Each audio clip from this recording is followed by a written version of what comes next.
Ustazah, saya mau bertanya mengenai hukum dan batas-batas yang diperbolehkan untuk seorang yang ingin melakukan ta'arufan. Apakah ta'arufan dalam Islam itu ada memang Ustazah? Maaf Ustazah, sebelum saya mengenal dunia medsos yang saya tahu hanyalah munadharah Ustazah, sehingga membuat saya sampai saat ini masih ragu dan gak berani untuk mencoba melakukan apa yang namanya ta'arufan. Jadi begini nih, apakah dalam Islam ada istilah ta'arufan? Gak ada. Nggak ada. Dalam Islam tuh nggak ada istilah ta'arufan, gitu ya. Ta'arufan tuh istilah apa? Istilah lain kayak di bahasa Arab kan, sehingga jadinya jadi kayak halal gitu. Padahal ta'arufan itu adalah istilah untuk pacaran gitu, dan pacaran itu adalah haram. Jadi pacaran haram, ta'arufan juga haram gitu kan.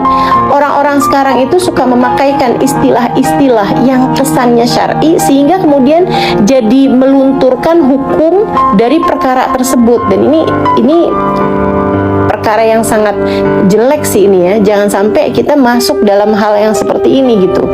Teman-teman saudara sekalian yang saya muliakan, kayaknya kalau maling gitu ya jelek banget gitu. Tapi kalau misalnya kayak korupsi gitu, atau korupsi kecil-kecilan gitu, atau apa ya istilahnya ya, yang jadi kayak dosanya jadi kayak kecil gitu loh.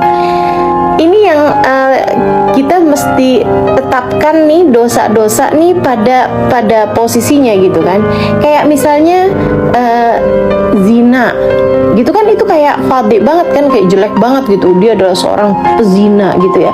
Tapi kalau misalnya yang dia cinta satu malam atau FWB gitu ya, istilahnya anak zaman sekarang itu, jadi kayaknya kayak zinanya kayak nggak terlalu zina gitu, zinanya tuh kayak nggak terlalu gede gitu dosanya. Ini hati-hati nih teman-teman saudara sekalian, kita jangan sampai terjebak kepada hal-hal yang seperti ini gitu.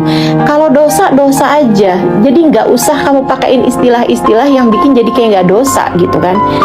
Suuzon itu dosa teman-teman. Tapi kan kalau suka diistilahkan tuh istilahnya orang zaman sekarang ini ya, saya sih ghibah gitu ya, ghibah dosa. Saya tuh nggak lagi ghibah, saya tuh lagi mereview tingkah laku temen. Udah aja lah, yang namanya ghibah mah ghibah aja teman-teman, dosa. Udah nggak usah pakai istilah yang kayak akhirnya jadi nggak dosa gitu kan. Gitu, ngomongin orang ya itu udah dosa gitu, ghibah gitu kan, dosa. Jangan pakai istilah-istilah yang akhirnya bikin dosanya jadi kayak nggak dosa gitu. Oke, baik, salah satunya kayak ta'arufan ini. Apa batasannya ta'aruf? Nggak ada batasannya teman-teman. Batasannya itu adalah dengan kamu melihat ya, yang diperbolehkan dalam Islam itu adalah seorang laki-laki yang kemudian ingin atau tertarik dengan seorang perempuan, kemudian dia melihat, diperkenankan untuk melihat wajah, melihat tangan gitu ya. Tangan itu pun juga cuma sampai pergelangan tangan aja gitu. Itu aja. Kenapa kok bolehnya ngelihat wajah sama tangan? Karena wajah kan memang wajah ya kan. Orang yang dia akan hidup bersama dengan orang tersebut selama puluhan tahun, bahkan diharapkan seumur hidupnya sama dia, kan kamu juga harus tahu wajahnya dong gitu. Jangan sampai juga ternyata wah kok kayak gini ya gitu kan. Nah itu kan kayak beli kucing dalam karung gitu. Kemudian kalau tangan itu karena kabarnya mulusnya kulit seseorang atau bagian dalamnya itu juga bisa kelihatan dari tangan gitu. Artinya dengan melihat kulit tangannya itu udah bisa kebayang gitu. Tapi ngelihat doang, bukan dipegang-pegang, apalagi pegangnya sampai ke arah-arah yang lain-lain gitu. Nggak gitu caranya teman-teman. Dia lihat aja gitu, just lihat. Nah kemudian kalau kamu memang sudah ada ketertarikan, kamu pelajari orangnya gitu. Apalagi zaman sekarang mau pelajarin orang gampang banget gitu kan. Liatin media sosialnya, kamu jadi tahu nih orang ini alay apa nggak alay gitu kan. Nih anak ini nih, ini orang ini nih pribadiannya kayak gimana gitu. Kamu bisa lihat dari media sosialnya gitu. Kamu bisa lihat dari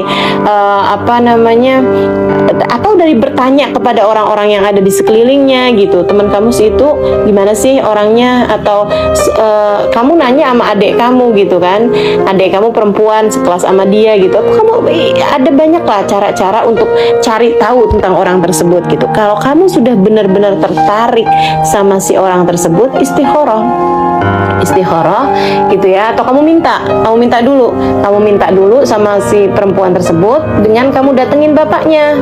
Ini ya buat orang laki-laki ya, datang ke bapaknya.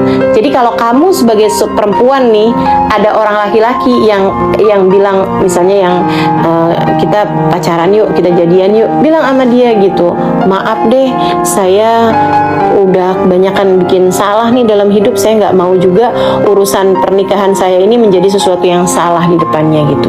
Apalagi kan membangun rumah tangga gitu, yang diharapkan membawa kepada surga, saya nggak mau diawali dengan sesuatu yang salah gitu kan, kayak gitu.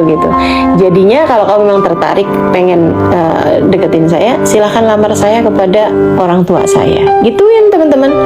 Kamu berkelas kalau kayak begitu gitu, kamu berkelas. Dan itu tuh kamu nikahnya nanti nggak karena daripada zina. Sebab yang namanya orang tuh kalau udah deket mau istilahnya ta'arufan kek, istilahnya pacaran kek, kalau udah memang jadi deket gitu kan, akhirnya kamu jadi ngerasa yang saya nggak sanggup hidup tanpa dia.